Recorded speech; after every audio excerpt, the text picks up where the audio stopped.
Di tengah memanasnya situasi perang antara Israel dan Hamas, Perdana Menteri Israel Benjamin Netanyahu dilaporkan jatuh sakit.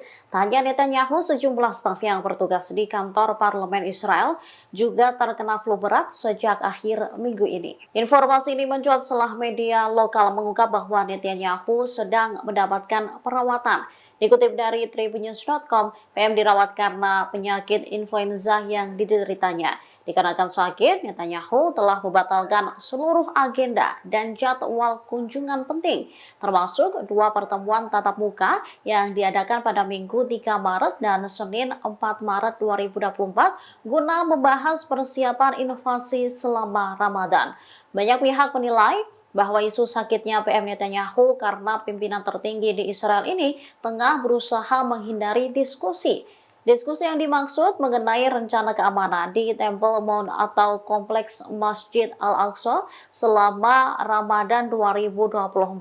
Sementara itu, pihak lain menyebut bahwa penyakit flu Netanyahu hanya dalih agar bisa mengambil cuti untuk merayakan ulang tahun pernikahannya bersama istrinya Sarah.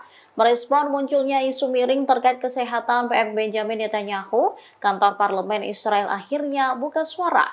Kantor Perdana Menteri langsung menolak berita palsu mengenai kesehatan PM Netanyahu dan bersikeras bahwa ia telah tertular flu musiman.